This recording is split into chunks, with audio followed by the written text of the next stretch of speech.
Well, Merry Christmas and Happy New Year. This is Into Vietnam on December the 24th, and following the major stories.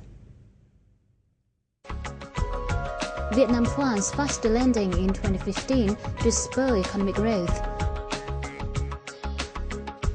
Around 2,900 businesses show signs of price transferring. And Vietnam gains speed to cut import tariffs ahead of trade pacts.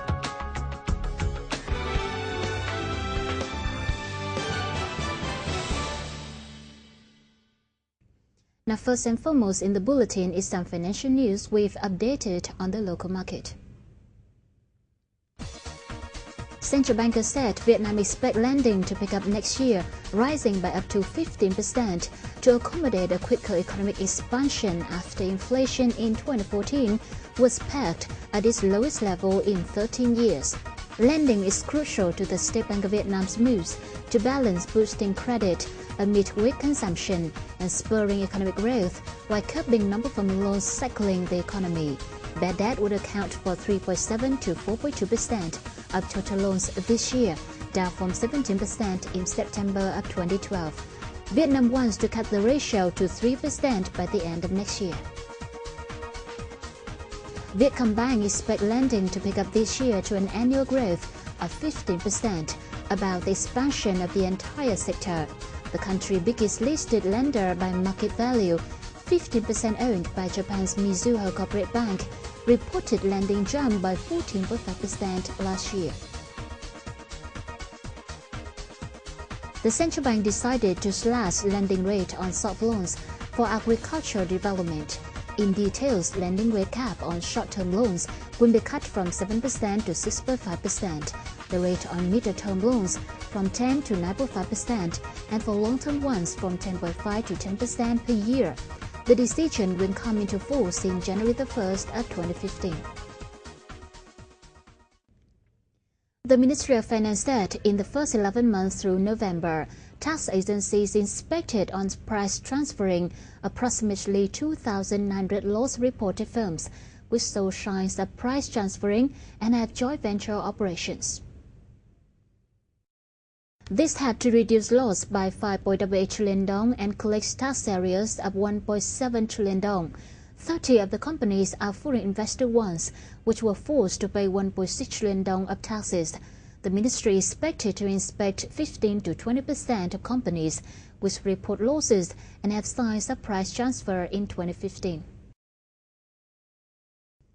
Deputy Minister Vũ Văn Ninh urged Vietnam to continue speed up the reduction of import tariffs as required by free trade pacts that Vietnam has been negotiating in 2015-2018 period.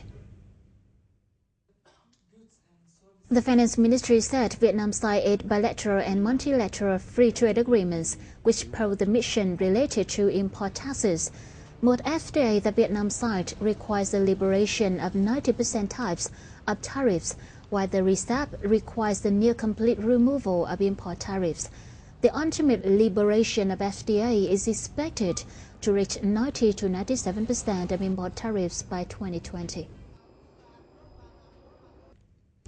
The Ministry of Agriculture and Rural Development said Vietnam's seafood export increased by 18% on year to $7.9 billion in 2014, buoyed by record-high shrimp export to the United States market. Shrimp export alone for the year appreciated 25% on year overall to an all-time record high of $4.1 billion. If Vietnam's seafood exporters keep their eye on improving quality to meet the increasing demand for imports from the United States, EU and Japan, next year is destined to be more prosperous.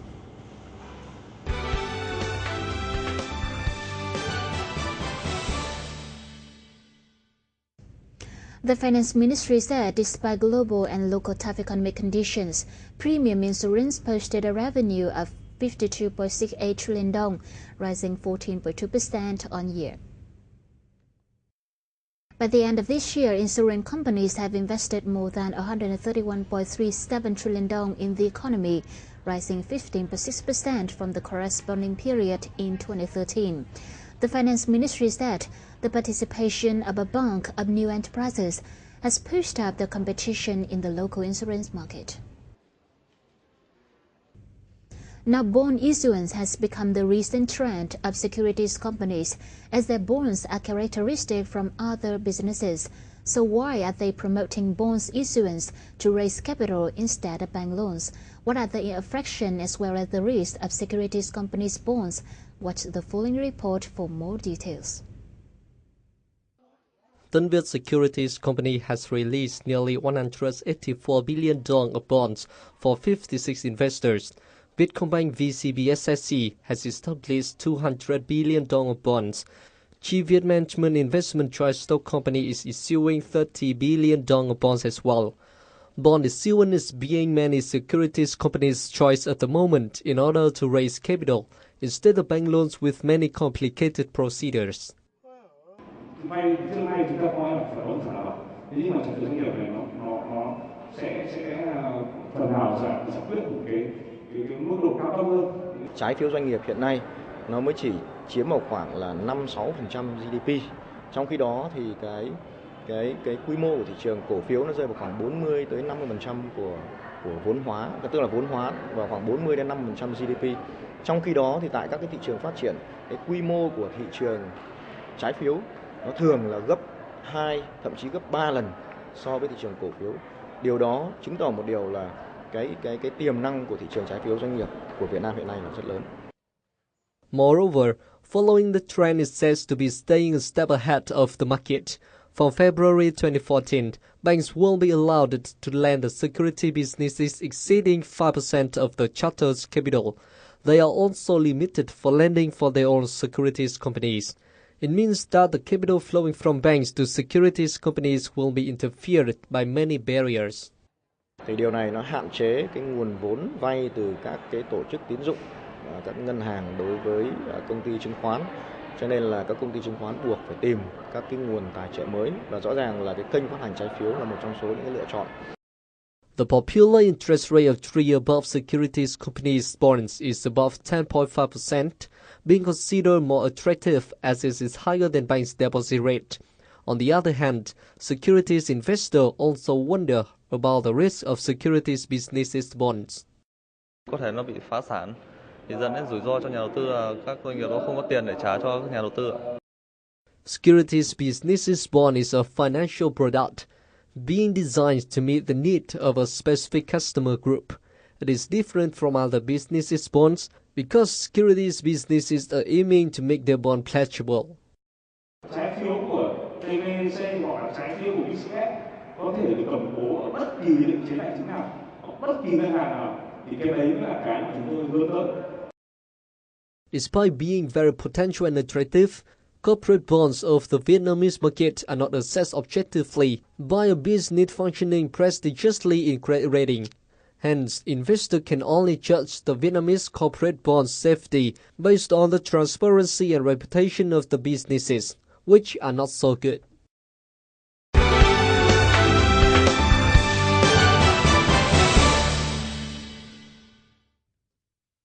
And last but not least, in today's program is the update of local gold prices, forex and stock market.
Well, that's Into Vietnam on Christmas Day. Thank you so much for watching. We'll see you soon and goodbye for now.